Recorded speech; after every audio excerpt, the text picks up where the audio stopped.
Tonight we'll be looking at a tough passage of Scripture. 1 Peter chapter 4 verses 12 through 19. The subheading in the ESV translation is Suffering as a Christian.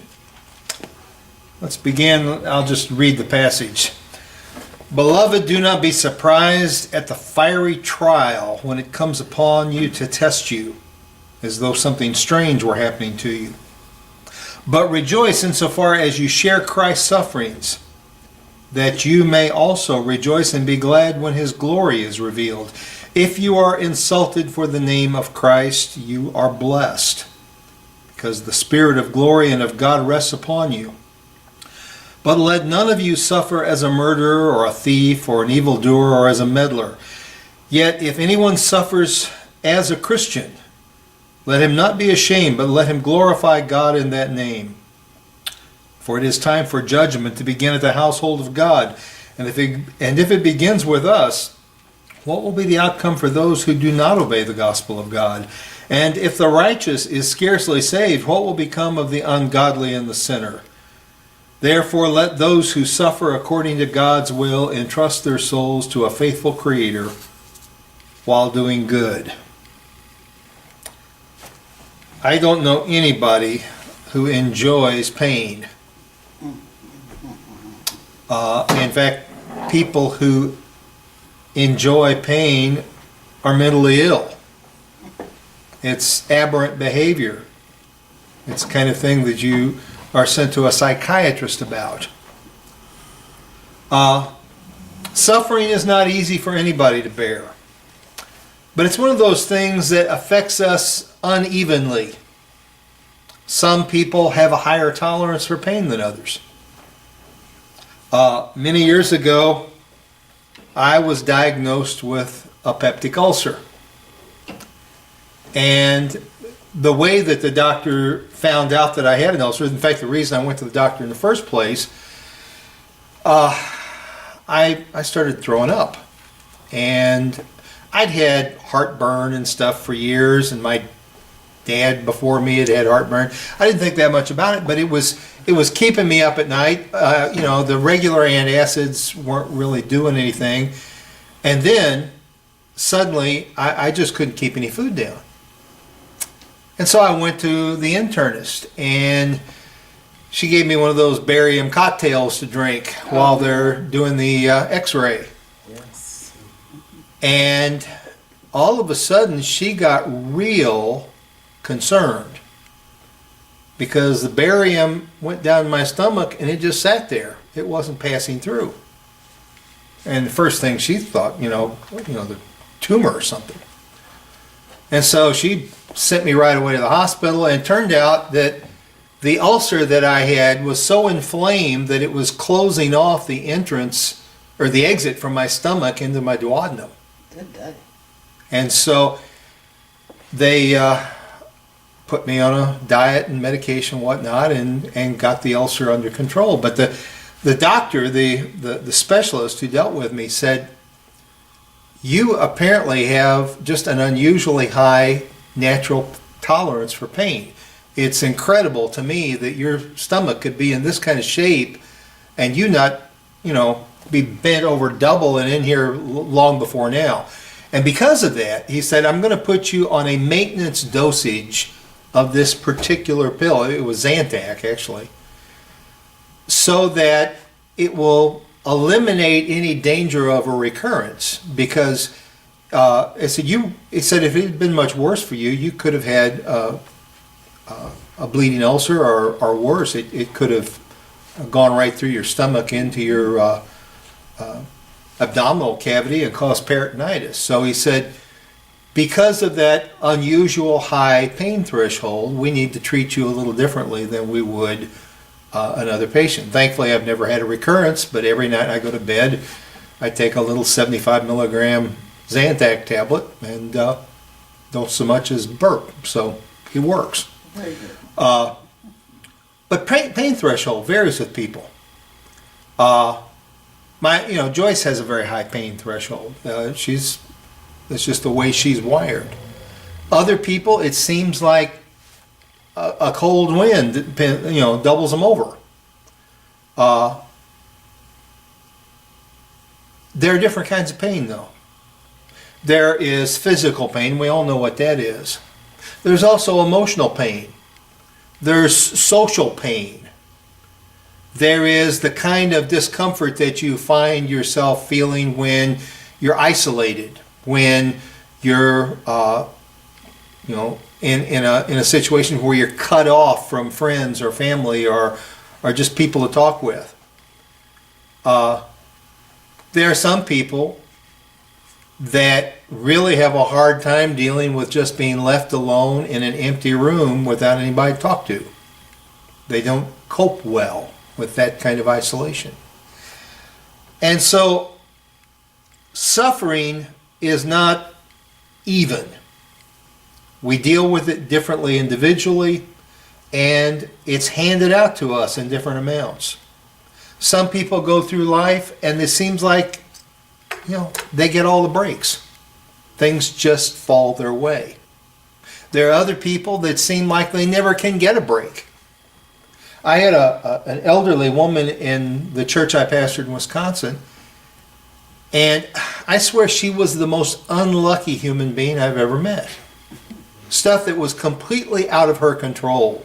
Family members that would have freak accidents, that would come down with bizarre diseases. It was just one thing after another, after another, after another. And it was obviously nothing to do with her, the way she lived her life or, bad habits. It was just bad luck. And the woman's life was, it reminded you of Job. Yeah. It just happens that way sometimes. Suffering's not easy to bear under any circumstances. When we experience something that is really hard to bear and it appears pointless. Now, contrast that to, all right, you scrape your leg and you have to pour antiseptic on it and it burns. Well, it hurts, but that is pain that has purpose. It's not pointless. And so you grit your teeth and you deal with it because you know that in the long run it's to your best interest. But sometimes pain seems utterly meaningless, utterly pointless. And when we suffer that kind of pain, almost without exception, we find ourselves asking either out loud or in our hearts, why me? Why now? Why this? Such questions protest against the fact that we suffer while others do not. And it presupposes that suffering shouldn't be happening to any of us. It is particularly bad when we are suffering and in the context of doing the right thing, and somebody who has clearly done the wrong thing is not suffering at all. There, the problem of our suffering is compounded by the sense of injustice. This question of why, Peter answers it in the section. He gives a number of reasons for having a different attitude about suffering, an attitude of joy rather than outrage. Then he goes on to warn his readers about a possible danger to be faced. And finally, he stresses that suffering is an occasion for praising God and that Christians should face it with tranquility and persist in doing good. So let's unwrap this now. Verse 12. Beloved, do not be surprised at the fiery trial when it comes upon you to test you, as though something strange were happening to you.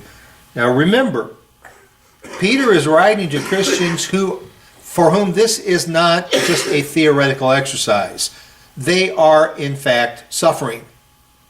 They are suffering, not just the kind of suffering that happens to people because they live on a fallen planet. They're suffering specifically because they're Christians. Now, our best guess is that in most cases, these Christians are suffering only verbal abuse. They're not being tortured. They're not being martyred. It hasn't gotten to that point yet. And so the kind of suffering that they're experiencing is closer to what you and I are likely to suffer than the kind of suffering that happened to Christians when Emperor Diocletian was killing them in large numbers.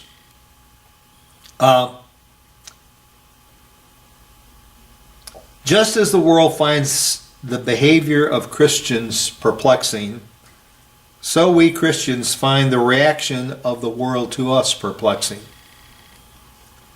Unbelievers don't understand us. They don't understand our value system. They don't understand what we're talking about when we talk about faith. They don't understand how we can place our faith in a God we cannot see, whose existence we cannot prove. Unbelievers look at us at best with confusion and befuddlement, at worst with ridicule and mocking. But they truly do not understand our worldview. It's easier for us to understand the attitude of unbelievers than it is for them to understand us, because after all, we all started as unbelievers. We are, every one of us, sinners saved by grace. And so the kinds of things that motivate sinners, we understand instinctively. We've been there. We know what temptation looks like. We give into it occasionally. But for the unbeliever looking at us, we truly are a mystery to them.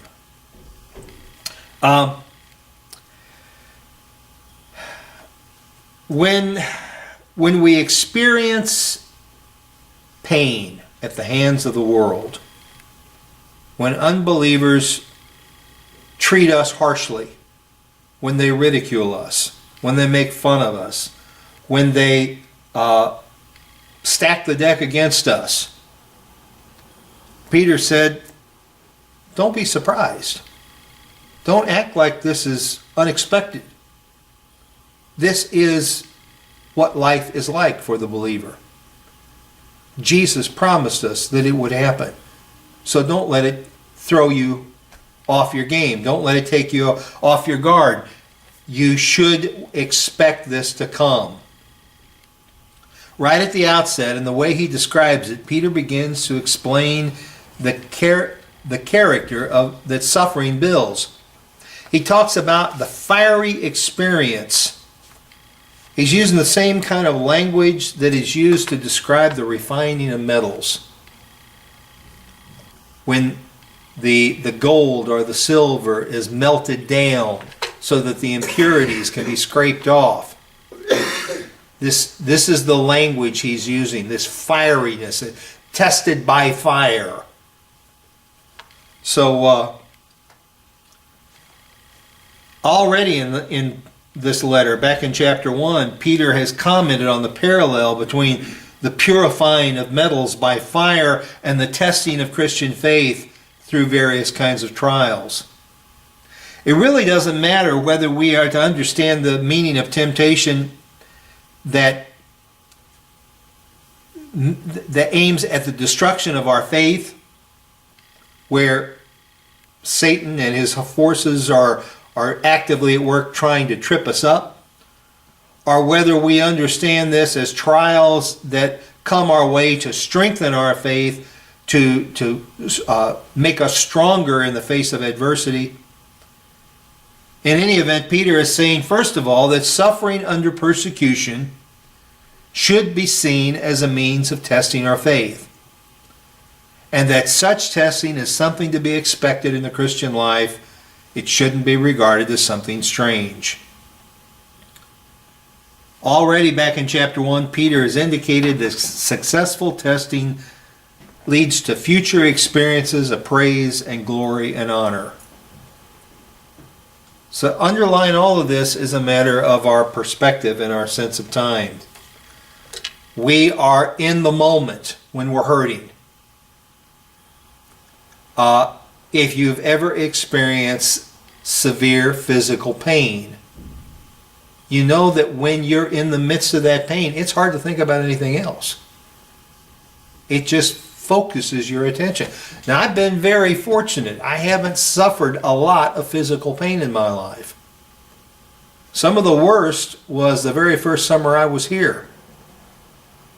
Joyce hadn't moved down here yet. I was here by myself, and I was staying out at Jack Middleton's house, where he now lives out on Coffee Road, or not Coffee, Hawkinsville. And I was trying to get in shape, so I joined the Y and proceeded to tear up my back. And I had a ruptured disc. And I'd never had any pain like this before or since. I'd had back problems for years, but there for a while I could not take a shower without sitting down in the middle of it. Fortunately, Jack, being a plumber, when he built that house, he didn't wait. He didn't spare any cost when it came to the bathrooms. Had one of those showers that had a bench in it, and it was a life-saving thing for me, because it enabled me to sit down and let the pain subside a little bit so that I could finish my shower. Getting from the car up to my office was a morning ordeal there for several weeks. I'd try to go up those stairs, and I'd have to stop partway up and kind of regroup before I could get all the way to the office. There was no position I could sit in that was comfortable. There was no position I could lay down in that was comfortable. And for people who deal with really bad, chronic, crippling pain, what I went through was piddling. But mine was bad enough that I actually got one of those little go-karts at Walmart one day, because the idea of pushing a cart and walking was just too much to contemplate. So when you're in the midst of pain, it's hard to take the long view. It's hard to think about the fact that this is going to pass, and ultimately it's going to be for my good. That's a real challenge. In fact, my longtime friend, the seminary professor Bob Yarbrough, several years ago, when I was asking him his recommendations for a good commentary on 1 Peter, a book, 1st and 2nd Peter both deal with suffering a lot. And I said, what's the best one out there? And he said, there isn't one. Not in English. Because in the Western world, we have so little experience with suffering for our faith that we don't have the position, the standing to even write about this stuff intelligently. He said the best stuff that's being done on 1 Peter is coming out of the third world. It's coming out of places like Africa and China, Middle East, where Christians are daily suffering for their faith. So we really just don't get it here.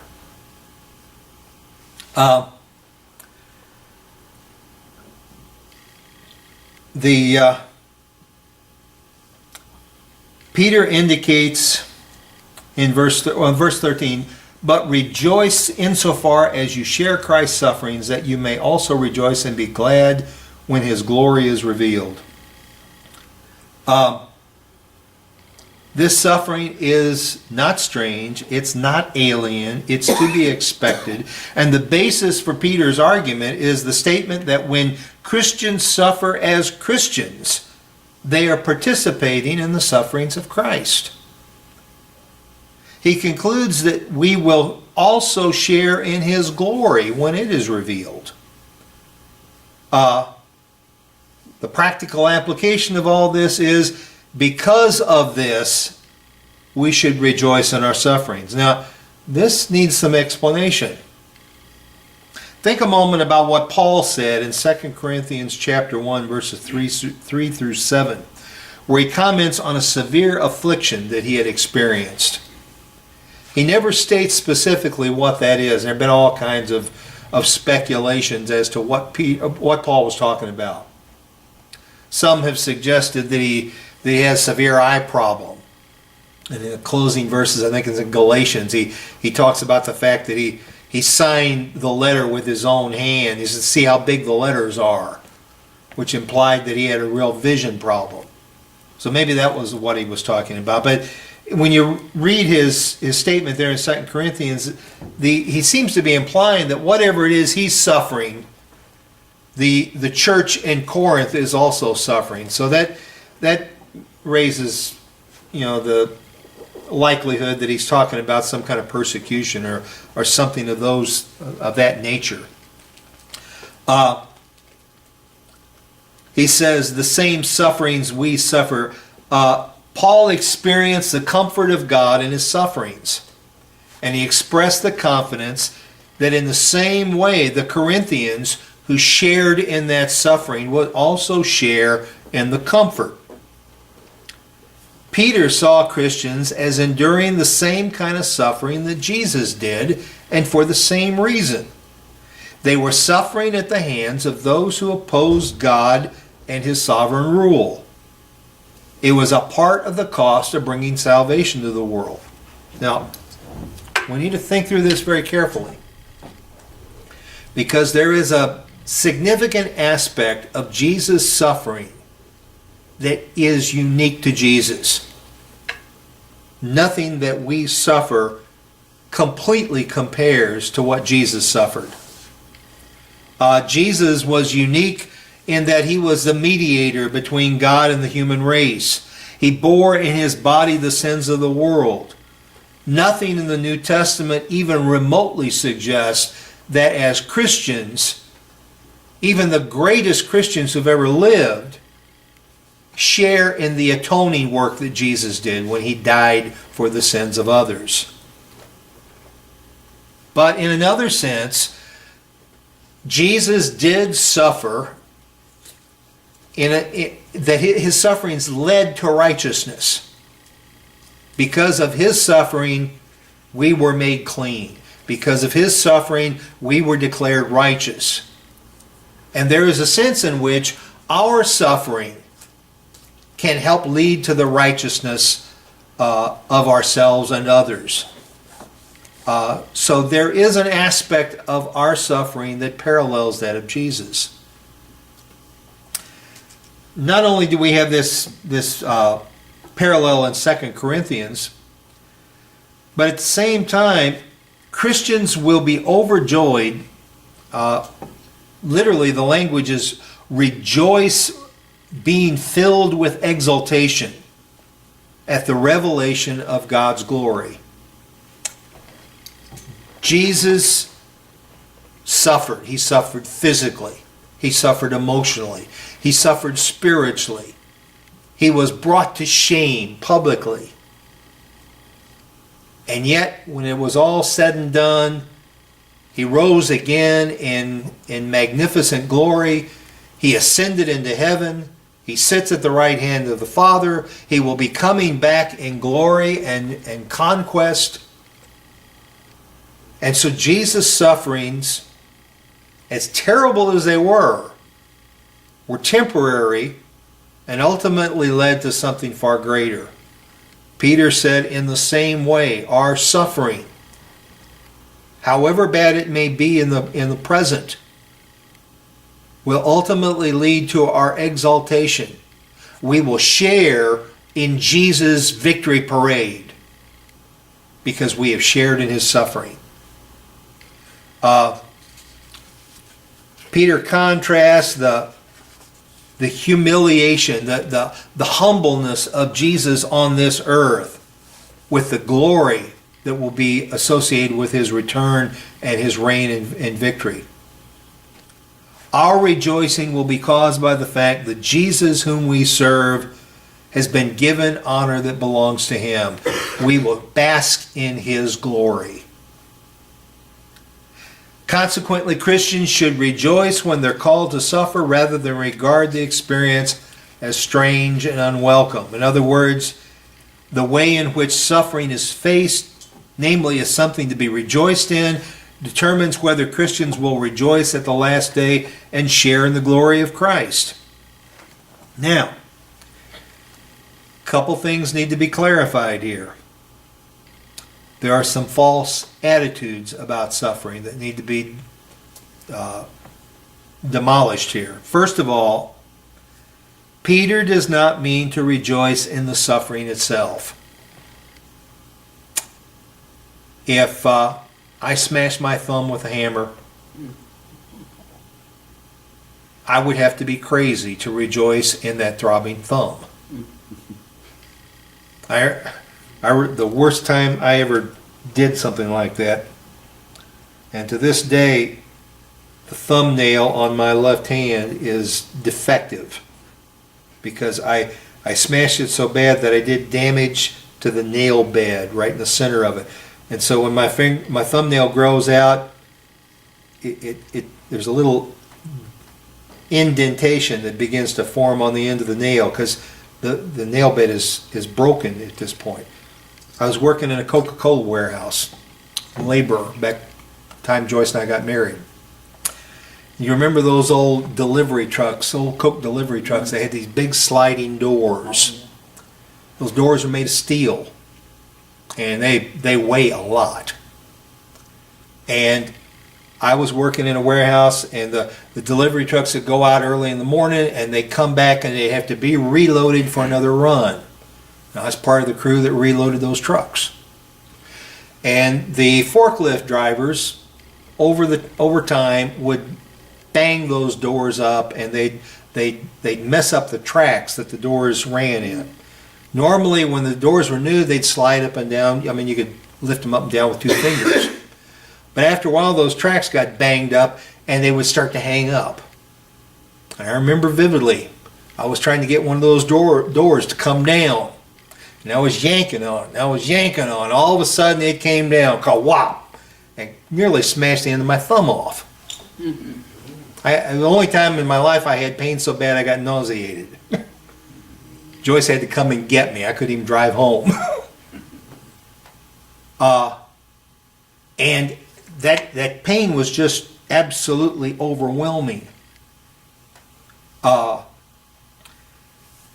Nothing about that was good. Going home early from work wasn't any fun that day. I'd have much rather worked overtime. So the suffering in itself has no value at all.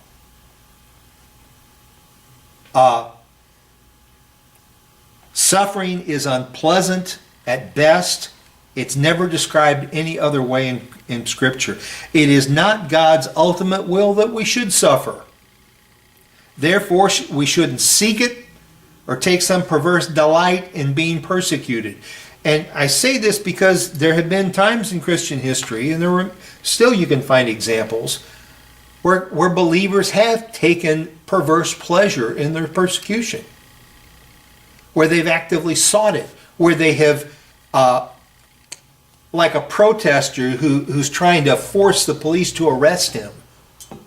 There have been occasions where Christians have deliberately instigated situations that would cause them to be persecuted. There's no good in it by itself. Masochism is not a Christian virtue.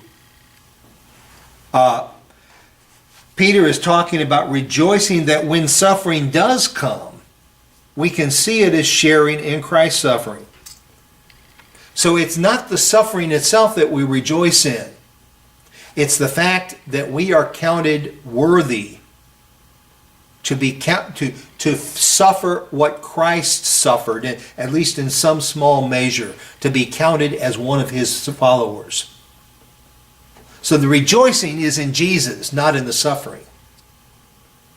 We don't seek it.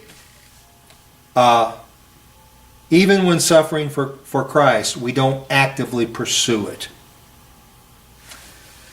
Verse 14.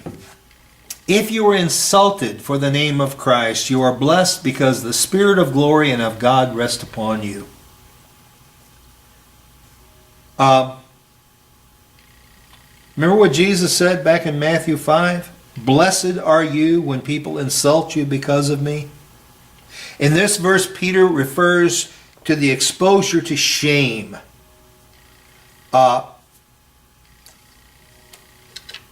there are two basic kinds of cultures in the world. There are shame-based cultures and there are guilt-based cultures. In most of the Western world, we live in a guilt-based culture. In the Far East, in the Middle East, and in much of the Third World, it is a shame-based culture. So this creates a very different worldview. In the West, to be guilty of something is the ultimate insult, the ultimate disgrace.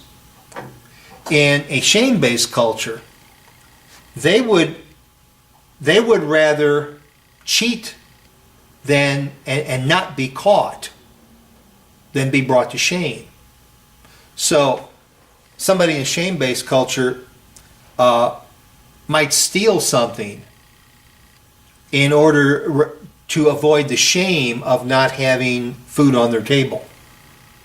The shame is worse than the guilt of committing the crime. Now, in reality, we all have some of both of those things. But in the world that Jesus lived in and the world that Paul was working in, shame was the real thing that people tried to avoid. And so to be brought to shame because of your Christian identity was the ultimate horror for folks. To be humiliated publicly. Peter refers to exposure to shame, which was a particularly harsh experience in a world where losing face was taken so seriously. In the Old Testament, Moses is described as bearing disgrace. Jesus himself was humiliated. To be publicly insulted was a source of misery for people. But Peter echoes Jesus and says that on the contrary, appearances are deceptive. In fact, you are blessed when you are insulted for the name of Christ. Now, as we well know, we live in a world where we're protected from the worst kinds of persecution. You know, we're not going to be martyred, and very unlikely. It's unlikely that we're going to be flogged or beaten or tortured because of our Christian faith. But there is a very good chance that we will be insulted because of it, that we will be shamed because of it, that we will be made fun of because of it.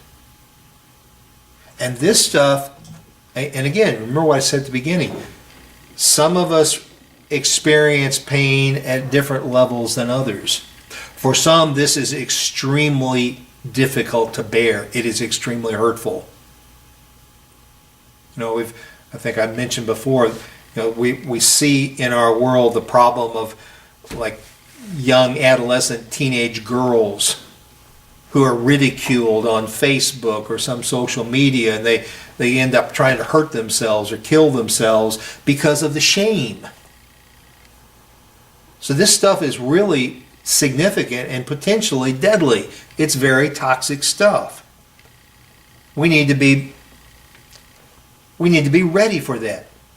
One of the real problems that Christian youth who've gone to church all their life, they've been in Sunday school, they've been in worship services, they have been good kids, they have, they did their memory verses, they studied their Sunday school lessons, we get them through high school, we send them off to college, and they end up in some state school in a philosophy class with an atheistic professor, and they're absolutely shredded because their faith and their value system is brought into ridicule. In the worst cases, it's done publicly. And they're not ready for it. Peter's saying we've got to brace ourselves for that reality. To be blessed is to be the object of God's favor and the recipient of his blessings. Blessed is kind of an archaic, old-fashioned word. It's, I know down here in the South, you use it as kind of a veiled insult. Well, bless your heart, but I'm not talking about that use. To talk about being blessed it's not language you're likely to encounter reading a daily paper or a news magazine. It's got very religious overtones to it. And so some Bible translations have tried to come up with a better word. The Good News, for instance, years ago, back in the 60s when that came out, when it was trying to translate the Beatitudes, instead of blessed be, it said happy. Well, happy captures the sense of joy that blessedness has. But it really doesn't address the spiritual aspect of this. Because we can be happy for a lot of reasons. I'd be happy if I went home tonight and Joyce had just baked a peach pie. Oh. But I wouldn't be blessed, not in the sense that the word is used in the New Testament. I'd be happy if I walked out to the car and a $20 bill was blowing by and I grabbed it. But I wouldn't be blessed. When we are the object of God's favor, his special favor, his pet, we're blessed. Blessedness may arise when we actually receive God's gifts, or because one has the confident expectation that they're going to receive it in the future. That passage in Matthew, the disciples are generally said to be blessed now because what they will become, what they'll receive in the future. Blessed are you, because someday you're going to receive these blessings. The kingdom of heaven will be yours. Jesus clearly taught that the kingdom, though, was already present. It's not just a future reality, it's a present reality. So in some sense or another, we are blessed even in the moment when we suffer for righteousness' sake. And sometimes, folks, that can be hard to grasp. It can be hard to sense, hard to feel. And it's directly tied to the intimacy of your walk with God. The extent to which the Holy Spirit is alive and working and in control of your heart.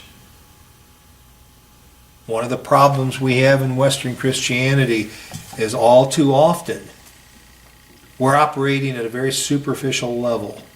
It's not unique to Western Christianity.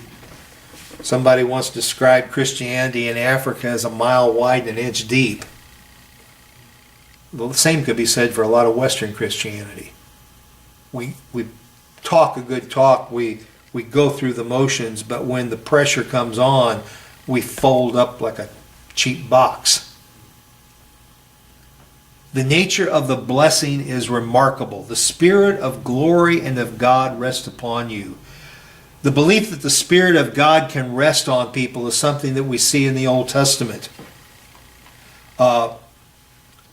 In Numbers 11, the elders of Israel, the Spirit of God rested upon them. In Isaiah 11, the Spirit of God rested on the Messiah. It's not surprising that the Spirit of God would rest on the people who share in the Messiah's sufferings.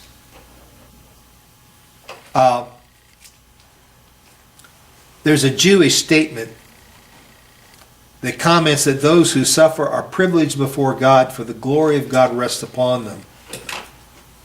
But behind Peter's statement, there may also lie a recollection of the statement that Jesus said when his followers were put on trial, and he said the Holy Spirit would give us the words to say.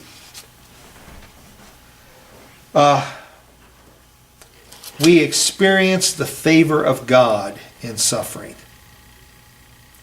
Verses 15 and 16. But let none of you suffer as a murderer or a thief or as an evildoer or a meddler.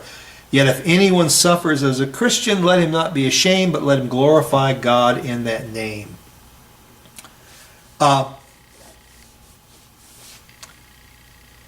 There was a condition built into the statement back in verse 14 that of suffering because of the name of Christ, or in other words, suffering that is morally undeserved, but arises purely out of opposition to Christ and his people.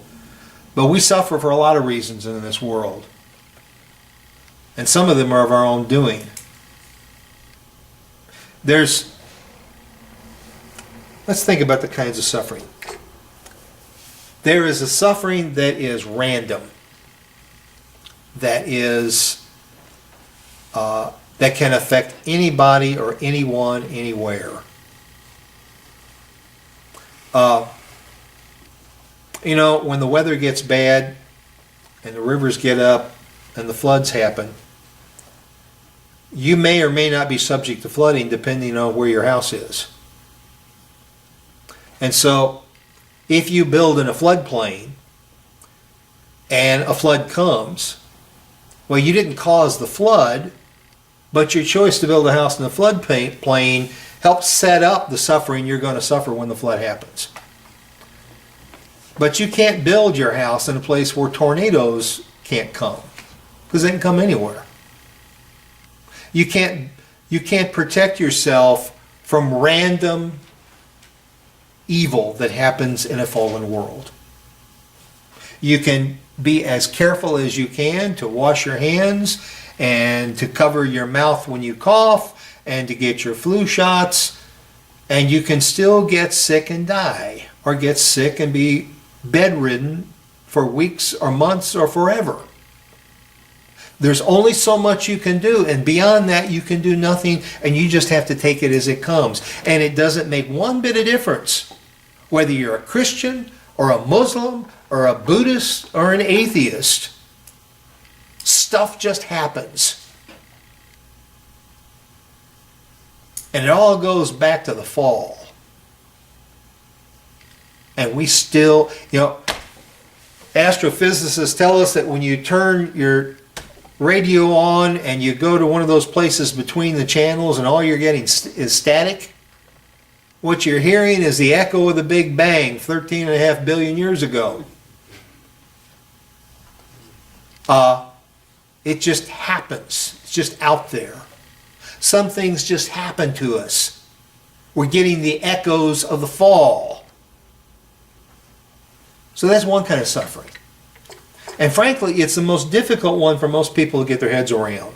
And this is the point where the single biggest objection that unbelievers have to accepting that there is a God that is holy and righteous and all-powerful is the problem of evil. And it's way too big a problem for me to solve in 2 minutes in a Bible study. But there's that kind of suffering. There is the suffering that happens because of our own bad choices.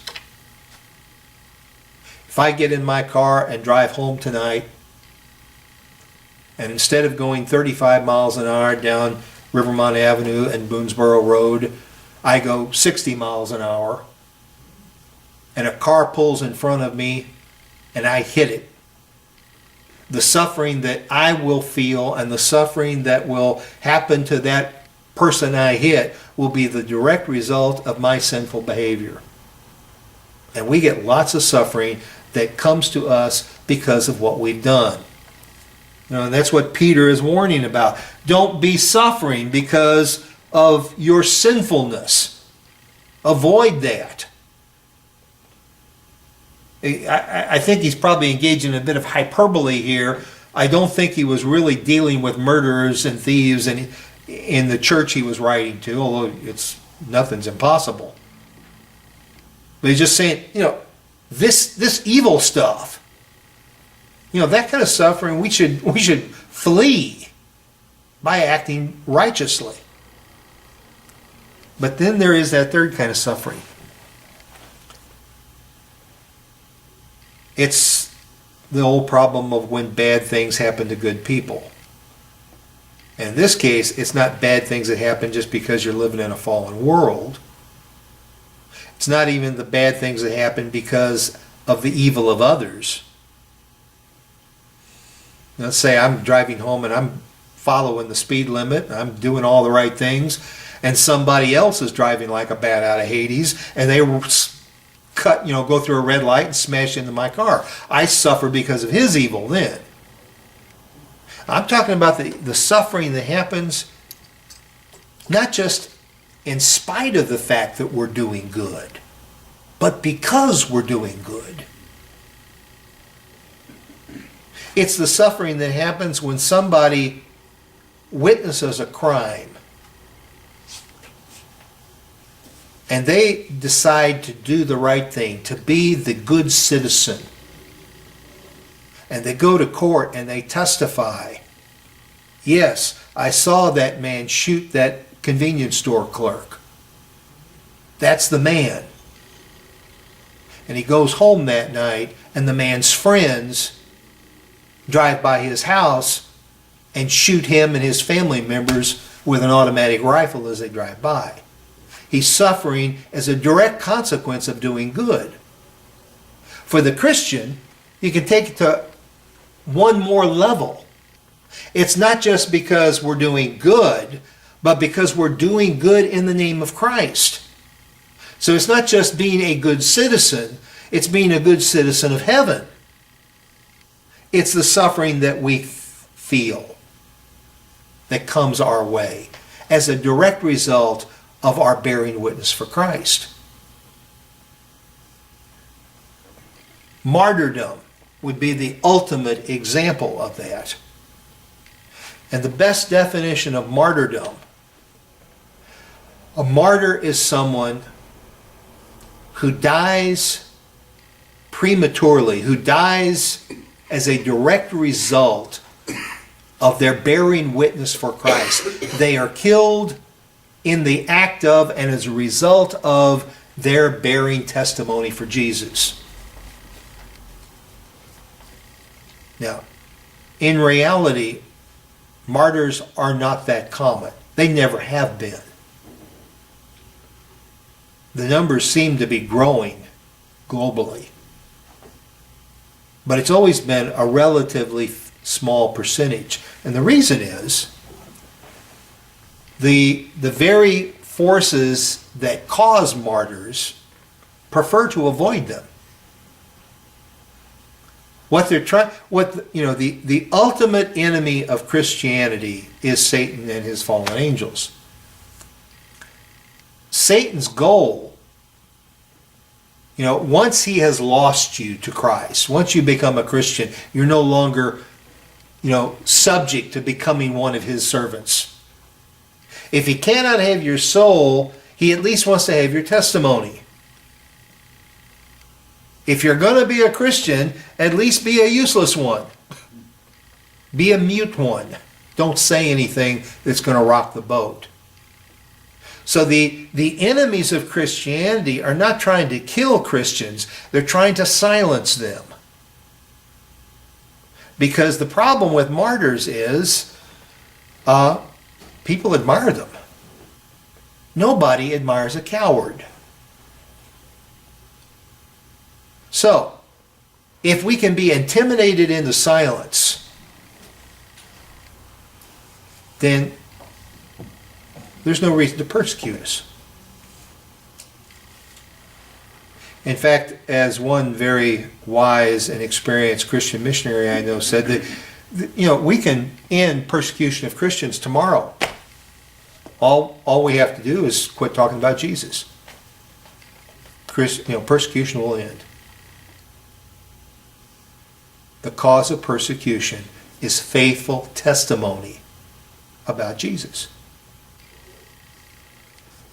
And that's the thing that Peter is concerned about with these folks.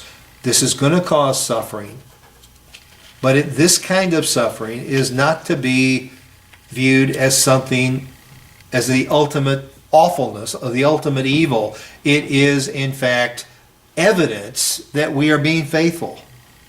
We need not be ashamed of being a Christian in such circumstances.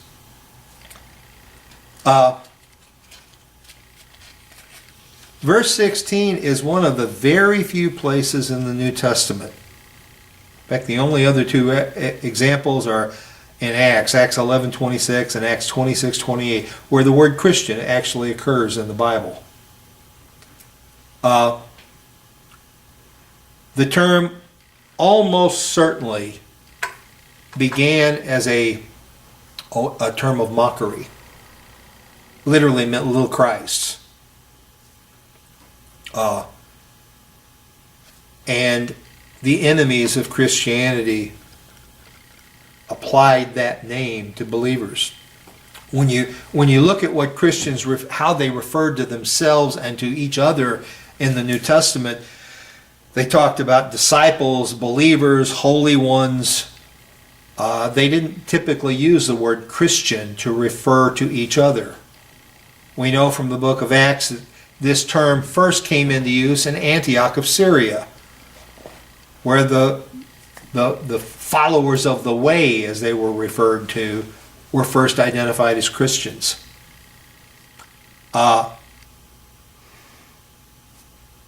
Baptist is another one of those words that started out as a word of mockery. We were the rebaptizers. That's how we were first known, because we were saying that biblical baptism is baptism that happens to believers. That to baptize an infant before they are capable of making a decision to follow Christ is incorrect. And so when the Baptists first got started, they were going around saying that those of you who were baptized as infants weren't really baptized. And so after a profession of faith, they were baptized. And so we were called the rebaptizers, and that eventually was shortened to Baptist.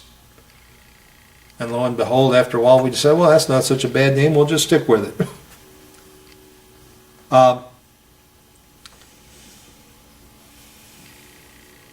The next part of here, these last few verses, are kind of tough. For it is time for judgment to begin at the household of God, and if it begins with us, what will be the outcome for those who do not obey the gospel of God? And if the righteous is scarcely saved, what will become of the ungodly and the sinner? Therefore, let those who suffer according to God's will entrust their souls to a faithful Creator while doing good.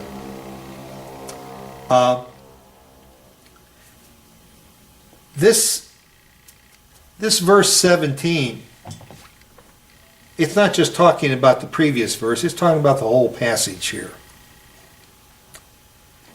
You got to go all the way back to verse 12, where Peter talks about the fiery trial. The period of time has begun in which God is judging the world. That's what Peter is saying here. He is weeding out those who oppose him and whose faith in him is hypocritical. Which, by the way, is not the same as a weak but genuine faith. God isn't weeding out those of us with a weak faith. He's weeding out those of us who are not real believers. We are utterly hypocrites. You read back in the prophets of the Old Testament, you read Amos, back in Amos chapter 3, where God punishes his own people because of their sins. As Peter is talking here, the idea of the church is not so much God's family as God's temple. And the temple ought to be pure and holy. Back during the reign of Antiochus Epiphanes, the emperor of the Greek Empire, when they ruled Palestine, Antiochus outlawed Judaism, and in an attempt to crush it and to stomp it and stamp it out, he ordered that a pig be offered as a sacrifice on the altar in the temple to desecrate it. He wanted to do something that would keep the Jews from ever wanting to go back in that building again. And there was a very involved ritual of cleansing after the Jews rose up and threw out the Greeks and cleansed the temple. And the Jewish holiday of Purim is now the occasion where Jews around the world celebrate the cleansing of the temple after that sacrifice of a pig on the altar. Fact of the matter is, sometimes we sacrifice pigs on the altar of our heart. We desecrate this temple that is the dwelling place of the Holy Spirit. And God is in the business of purifying His house. And sometimes that is a painful process.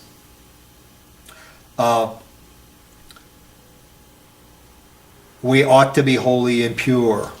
And one of the reasons that God allows His people to be persecuted sometimes is to purge and to cleanse.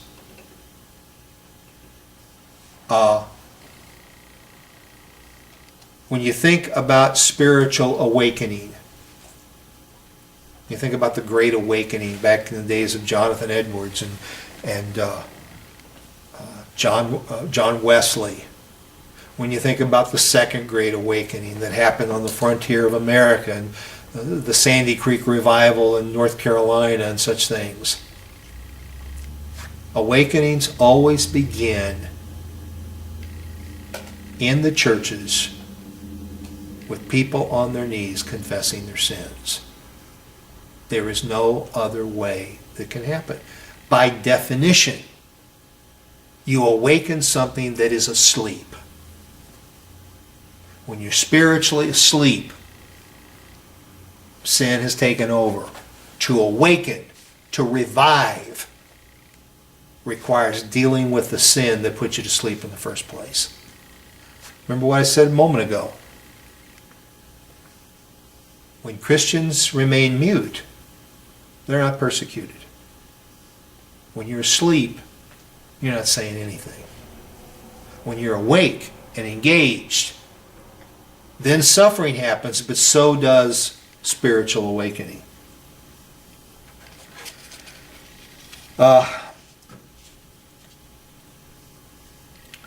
He goes on to draw the contrast. If the suffering that we experience as God cleanses and purges us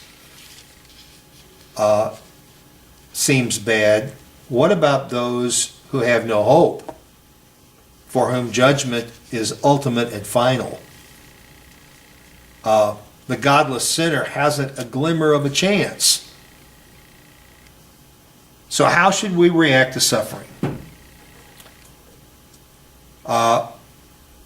First of all, we need to be sure that we're suffering as Christians, not because of our own wickedness. Secondly, those who suffer can confidently place themselves in the care of God. He is faithful. He does not abandon us. Finally, such a commitment to God's care must be accompanied by doing what is good. Faith without works is dead, James said. Faith without action is not faith.